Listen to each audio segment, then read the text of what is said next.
नमस्ते बच्चों, आज हम क्लास 9 के हाफ ईयरली एग्ज़ाम में आने वाले लास्ट चैप्टर जो आपके वैचित्रपूर्ण असम परिपूरक पाठ से लिया गया है, एक जनजाति के बारे में जानकारी प्राप्त करेंगे जिस जनजाति का नाम है सावताल या संथाल।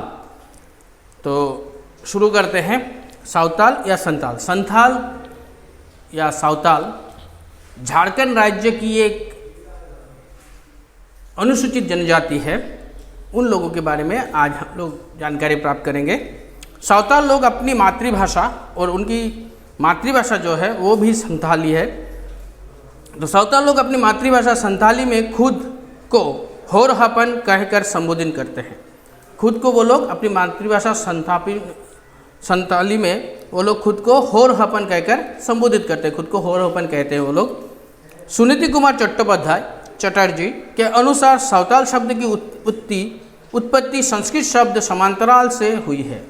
सुनीति कुमार चट्टोपाध्याय एक लेखिका है। उनके अनुसार ये सावताल शब्द की जो उत्पत्ति है, जो सावताल शब्द का जो जन्म हुआ है वो संस्कृत के एक शब्द समांतराल से हुआ है। समांतराल का मतलब होता है इक्वल, ठीक है। असम में चाय उद्योग शुरू होने से बहुत पहले वर्तमान असम में रहने वाले सावताल कामरूप में रहते थे। असम में जब ये चाय उद्योग शुरू हुआ है, असम चाय के लिए प्रसिद्ध है, हम लोगों को पता है। जो चाय उद्योग जब शुरू हुआ है उससे बहुत पहले ये सावताल असम में रहने वाले सावताल लोग जो असम में अभी रहते हैं वो सावताल लोग कामरूप में रहते थे, कामरूप असम में रहते थे। ऐसा डॉक्टर बानीकांत काकोती द्वारा रचित पुस्तक द मदर गॉडेस कामाख्या और प्रताप चंद्र चौधरी द्वारा संपादित the history of civilization of the people of Assam नामक पुस्तक में उल्लेख मिलता है। ऐसा उल्लेख मिलता है कि ये असम में रहने वाले जो सावताल लोग हैं वो कामरूप राज्य में पहले रहते थे। ये इन दो पुस्तकों के माध्यम से हमें पता चलता है। सावताल लोगों का सामाजिक जीवन। सावताल लोगों की सामाजिक जीवन प्रक्रिया अत्यंत अनूठी है। उनका सामाजिक जीवन प्रक्रिया जो है वो सबसे थोड़ा अलग है, थोड़ा अनूठी है। वे लोग गांव बसा कर रहते हैं। वो लोग जहाँ पे रहते हैं उधर में गांव बसा लेते हैं, एक विलेज बना लेते हैं, उधर में वो लोग रहते हैं। गांव के जनसाधारण को प्रणालीबद्ध तरीके से शासन करने के लिए गांव के नागरिकों में से 5 लोगों को चुनकर शासन करने का दायित्व सौंपा जाता है। और गांव के जो सभी लोग जो रहते हैं उन सब को शासन करने के लिए, उन सब में मतलब डिसिप्लिन मेंटेन रखने के लिए, अनुशासनबद्ध बना के रखने के लिए प्रणालीबद्ध तरीके से, मतलब ट्रेडिशनल वे से, प्रणालीबद्ध मतलब परंपरा या प्रथा अनुसार शासन के लिए, उन सभी के ऊपर शासन करने के लिए गांव के नागरिकों में से, गांव के सभी लोगों में से 5 लोगों को चुनकर शासन करने का दायित्व सौंपा जाता है। उधर में 5 लोगों को चुना जाता है और उनके ऊपर यह दायित्व रहता है कि वो इस गांव का शासनभार संभालेंगे। उन 5 व्यक्तियों को मोरहोर कहा जाता है। वो जो 5 व्यक्ति या पंच को चुना जाता है उनको मोरहोर कहा जाता है। मोरहोर के प्रमुख को मुखिया या माझी कहा जाता है। मोरहोर का जो मुखिया होता है उसको, मोरहोर के जो प्रमुख होता है उनमें से जो विशिष्ट व्यक्ति होता है, उनमें से 5 में से जो लीडर होता है उनको मुखिया या माझी कहा जाता है। गांव के नागरिकों के बीच विवाद होने पर, किसी झगड़ा होने पर, गांव के नागरिकों के बीच एक दूसरे के ऊपर किसी तरह का झगड़ा होने पर गांव के माझी से शिकायत की जाती है। गांव के माझी मतलब मुखिया से इन सब की शिकायत की जाती है। उस शिकायत के आधार पर माझी 5 मतलब वो 5 पंच लोग गडेत को गांव की जनता को एकत्रित करने का दायित्व सौंपता है। मतलब उन 5 लोगों का दायित्व है कि गडेत मतलब एक किला में सभी गांव के सभी जनता को एक साथ जुटबद्ध करके उधर में लाने का दायित्व सौंपा जाता है। ऐसे प्रक्रिया से समाज की किसी भी समस्या का समाधान किया जाता है। ऐसी प्रक्रिया के माध्यम से किसी भी समाज की किसी भी परिस्थिति, किसी भी समस्याओं का समाधान किया जाता है। सावताल लोगों का समाज पितृप्रधान है। उधर का समाज होता है पितृप्रधान। उन लोगों का मुख्य जीविका खेती है। उन लोगों का मुख्य जीविका है खेती करना। खेत किसी करते हैं वो लोग।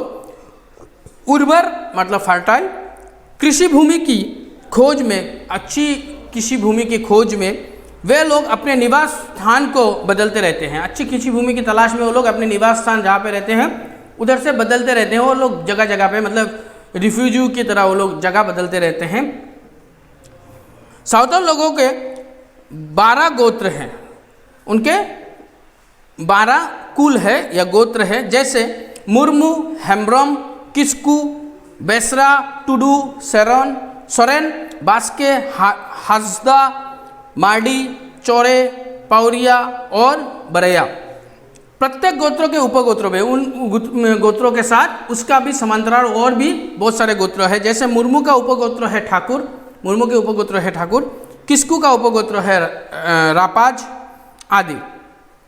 सावताल महिलाएं मुख्य रूप से लुंगी, पंछी पार हार पहनती है। सावताल महिलाएं लुंगी और पंछी पहनते हैं। संताली भाषा में पोशाक को होरबंद बंदे कहते हैं। संताली भाषा में पोशाक को होरबंदे कहा जाता है। महिलाएं शरीर के ऊपरी हिस्से में पंछी और नीचे के हिस्से में पारहार लुंगी पहनती है। महिलाएं ऊपर के हिस्से में वो लोग पंछी पहनते हैं और नीचे के हिस्से में पारहार, मतलब उनकी संताली भाषा में पारहार और हम लोग की भाषा में लुंगी वो लोग पहनते हैं। पुरुष पंछी पहनते हैं, पुरुष भी पंछी पहनते हैं।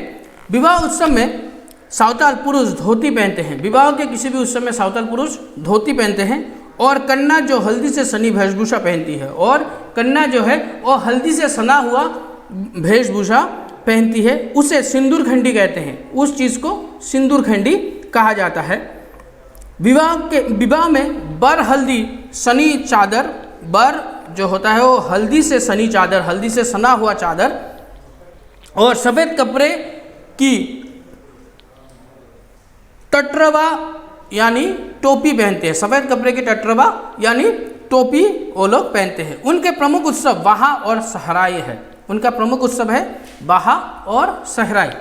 प्रमुख गीत और नृत्य है दंग नृत्य, दंगगीत, दंग नृत्य के साथ दंगगीत, लंगरे नृत्य, लंगरे गीत, सहराई, बाहा गीत। ये उनके प्रमुख गीत और नृत्य है।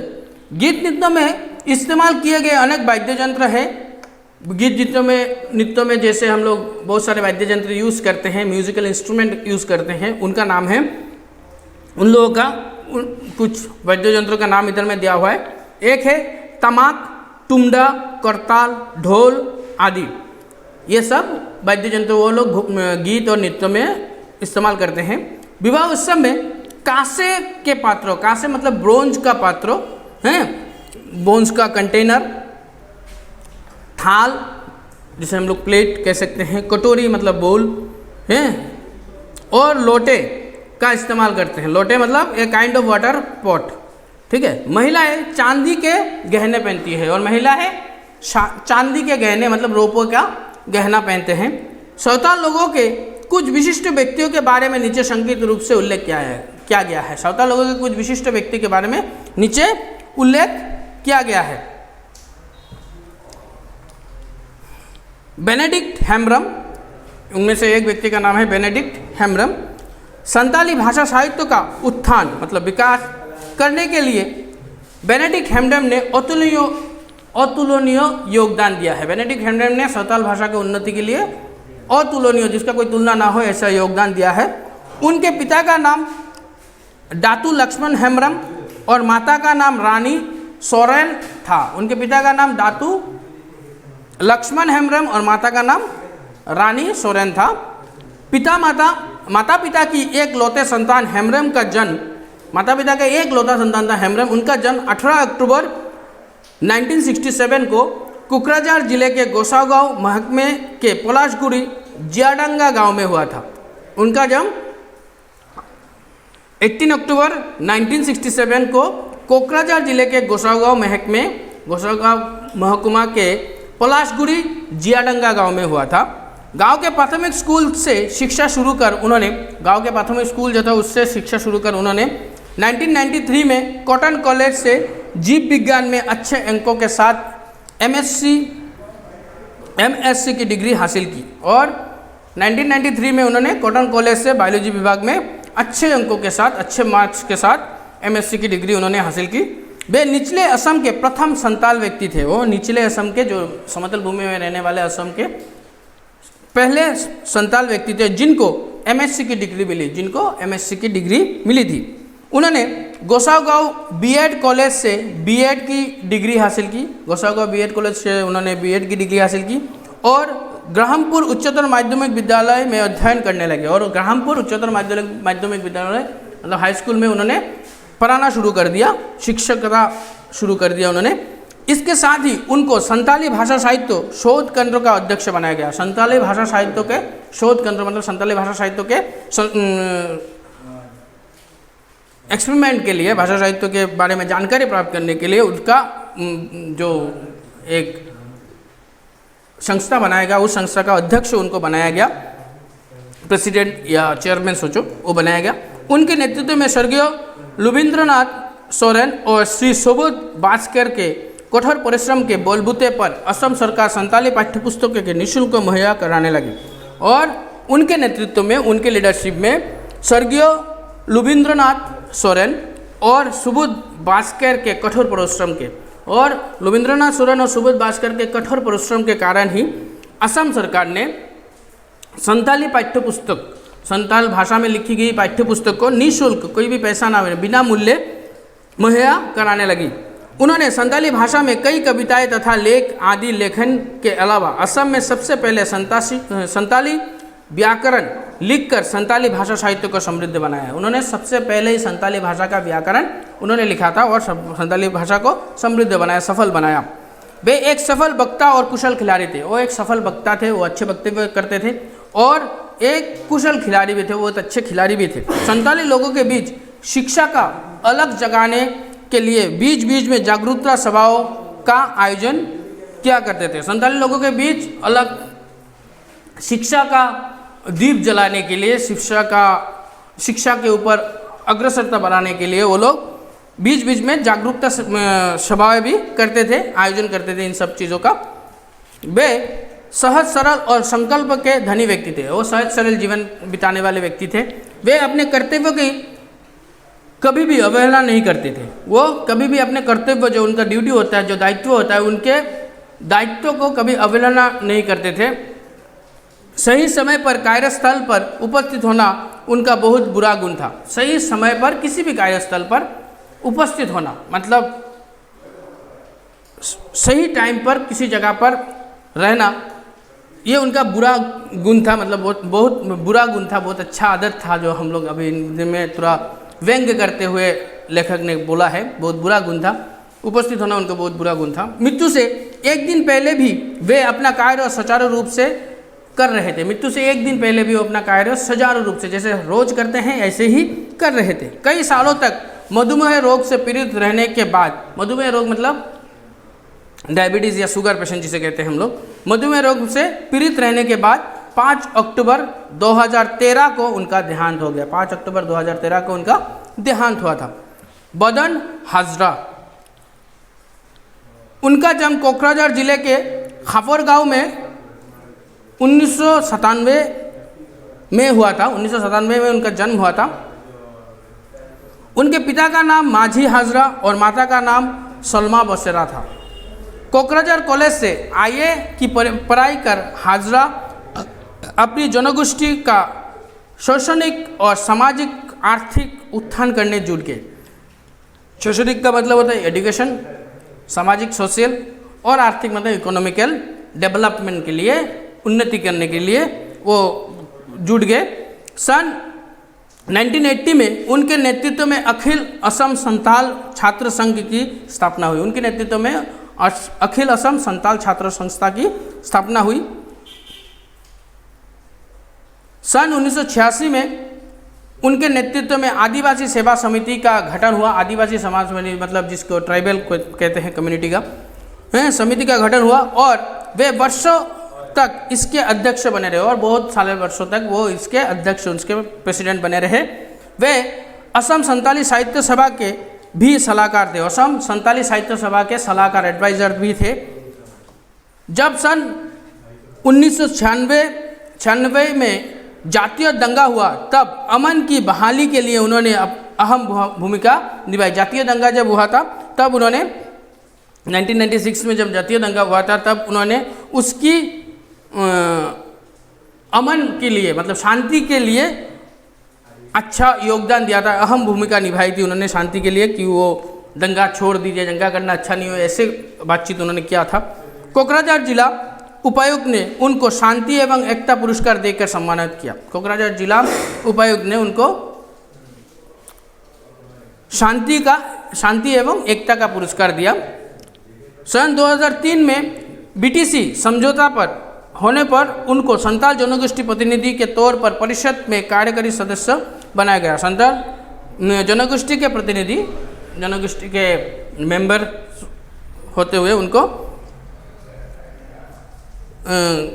संताल परिषद के तौर पर कार्यकारी सदस्य बनाया गया। 1 मई 2007 को आतंकियों के हमले में उनकी जान गई। आतंकियों के हमले में, टेररिस्ट अटैक के कारण उनका जान गई 2007 में। उनके योगदान को बीटीसी के इतिहास में स्वर्ण अक्षर में लिखा रहेगा। बीटीसी के इतिहास में उनके योगदान को स्वर्ण अक्षर से लिखा जाएगा। मिथियस टुडू असम में सावताल समुदाय के लिए मिथियस टुडू ध्रुव तारा की तरह रहे हैं। ध्रुव तारा मतलब जब जो आसमान में जो तारा दिखते हैं उनमें से सबसे चमकीला जो तारा होता है, जो सबसे ज़्यादा रोशन होता है, उस तारा के बारे में कहा गया है। ऐसा है मिथियस टुडू। 1930 में उनका जन्म कोकराझार जिले के गोसागांव महकमे में माटियाजुरी गांव में हुआ था। 1930 में उनका जन्म हुआ था कोकराझार जिले के गोसागांव महकुमा के माटियाजुरी गांव में। उनके पिता का नाम रेवरेंड कान्हू टुडू और माता का नाम मार्था मुर्मू था। गांव के प्राथमिक स्कूल से शैक्षिक जीवन शुरू कर उन्होंने कॉटन कॉलेज से बीए की डिग्री हासिल की। गांव के प्राथमिक स्कूल से उन्होंने पढ़ाई लिखाई शुरू किया और कॉटन कॉलेज में बीए की डिग्री प्राप्त की। पश्चिम बंगाल के बरहमपुर से उन्होंने बीटी की डिग्री हासिल की थी। बीटी की डिग्री उन्होंने बरहमपुर से हासिल किया। ग्राहमपुर हाई स्कूल के प्रधान अध्यापक के रूप में सन 1954 में उनको नियुक्त किया गया। प्रधान अध्यापक के रूप में उनको 1954 में नियुक्त किया गया। उनको प्रधान अध्यापक की जॉब मिली। राहेल सोरेन के साथ उनका विवाह हुआ। राहेल सोरेन उनकी पत्नी का नाम है, उनके साथ उनका विवाह हुआ। सन 1997 में उन्होंने गोसागांव क्षेत्रों से विधानसभा चुनाव जीतकर असम विधानसभा का विधायक चुने गए। असम विधानसभा का वो विधायक भी बने, मतलब एमएलए भी बने। 1957 से 1991 तक वो लगातार 7 बार विधायक बने। 1957 से लेकर 1991 तक वो 7 बार लगातार विधायक बने रहे। सन 1972 से लेकर 1978 की अवधि में वे असम सरकार के श्रमिक कल्याण विभाग के मंत्री बने। श्रमिक कल्याण लेबर डेवलपमेंट के मंत्री बने वो। सन 2001 से 2005 में वे फिर विधानसभा चुनाव जीतकर राजस्व मंत्री बने, रेवेन्यू मिनिस्टर बने वो। सन 2005 से 2010 तक वे 20 सूत्री योजना के उपाध्यक्ष बने। 20 सूत्री योजना मतलब जो गरीबों के लिए इंदिरा गांधी जी ने चलाया था, गरीबी को जड़ से मिटाने के लिए जो योजना चलाया गया था, उसका भी वो उपाध्यक्ष बने, वाइस चेयरमैन या वाइस प्रेसिडेंट बने थे। असम में 40 सालों तक विधानसभा में संताल लोग का प्रतिनिधित्व करने वाले वे एकमात्र व्यक्ति थे। 40 सालों तक संताली लोगों का प्रतिनिधित्व विधानसभा में प्रतिनिधित्व उन्होंने किया था। वो ही एकमात्र व्यक्ति थे। वे असम संताली साहित्य सभा के अध्यक्ष, प्रेसिडेंट साहित्य सभा के अध्यक्ष, संताली भाषा साहित्य शोध केंद्र के संस्थापक, फाउंडर, अध्यक्ष, संताल कॉलोनी परगना 22 के अध्यक्ष, ग्राहमपुर सरकारी समिति के संस्थापक, मनराई चाय बागान प्रबंधन समिति के अध्यक्ष, सेवापुर मिशन अस्पताल के अधीक्षक आदि पदों में उन्होंने काम किया। अधीक्षक का मतलब होता है प्रधान अधिकारी या सुपरिटेंडेंट। वे एक दक्ष फुटबॉल खिलाड़ी थे, वो अच्छे फुटबॉल खिलाड़ी थे। किताब पढ़ना, बागवानी मतलब गार्डनिंग करना, खेती की देखरेख और शिकार करना उनका शौक था। वे एक धार्मिक व्यक्ति थे, धर्म को मानने वाले व्यक्ति थे। वे कभी कड़वी बात नहीं बोलते थे, कोई भी बुरी बात, कटु बातें वो नहीं करते थे। हर एक रविवार को चर्च जाते थे। हर एक रविवार को क्रिश्चियन थे, इसलिए वो हर एक रविवार को चर्च जाते प्रेयर करते थे। 10 जुलाई 2017 को उनका देहांत हो गया। 10 जुलाई 2017 को उनका देहांत हुआ था। राहेल किस्कू का जन्म 1925 में कोकराझार जिले के गोसागांव महकमे के बरसनपुर गांव में हुआ था। उनके पिता का नाम जिहन किस्कू और माता का नाम लक्ष्मी मुर्मू था। बचपन से उनका पढ़ाई में दिलचस्पी थी, पढ़ाई लिखाई उनको बहुत अच्छा लगता था। हराफुटा मिशन स्कूल से शिक्षा शुरू कर 1951 में लखनऊ के कॉलेज से स्नातक की डिग्री हासिल की, ग्रेजुएशन कंप्लीट किया। वे प्रथम संताल महिला स्नातक थी, वो प्रथम संताल महिला स्नातक थी। महिलाओं में पहली ग्रेजुएशन करने वाली महिला वो थी संताल जनजाति के। नौकरी करते समय समाज की गरीब महिलाओं की मदद के लिए अपने खर्च पर उन्होंने उनके लिए सिलाई प्रशिक्षण का काम शुरू किया था। अपने खुद के पैसे से उन्होंने महिलाओं के उन्नति के लिए सिलाई प्रशिक्षण का काम शुरू किया था। वह महिलाओं को निःशुल्क शिक्षा प्रदान की थी। उन्होंने बिना पैसे से महिलाओं को निःशुल्क, मतलब बिना पैसे के महिलाओं को उन्होंने शिक्षा दिया था सिलाई का। भ्रष्टाचार, शराबखोरी, डायन हत्या के खिलाफ जागरूकता पैदा करते हुए उन्होंने महिलाओं के बीच शिक्षा का अलग जगाने का काम किया। महिलाओं का अंदर शिक्षा का अलग जगाना, शिक्षा के दीप जलाने की कोशिश किया था उन्होंने, काम किया था इन सब के ऊपर।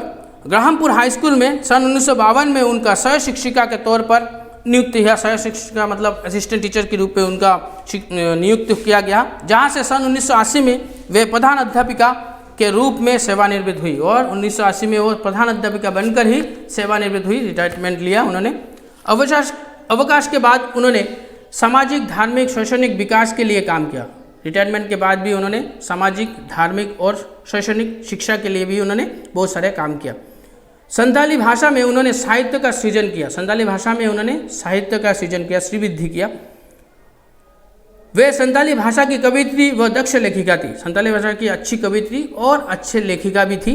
महिलाओं और बच्चों से जुड़े मसलों पर उन्होंने लिखनी चलाई। महिला और बच्चों पर जुड़े मसलों के ऊपर, जुड़ी बातों के ऊपर उन्होंने लिखना शुरू किया। राहेल किस्कू का संताली साहित्य जगत में जो योगदान रहा वो सबके लिए अमूल्य संपदा है। राहेल किस्कू ने संताली भाषा साहित्य के उन्नति के लिए जो योगदान दिया वो सबके लिए अमूल्य संपद है। 6 अप्रैल 2001 को उनका देहांत हो गया। 6 अप्रैल 2001 को उनका देहांत हुआ था। यह था आज का आपका चैप्टर। अगर किसी जगह पे कोई भी परेशानी होता है तो नीचे कमेंट बॉक्स में लिख के बताना। धन्यवाद।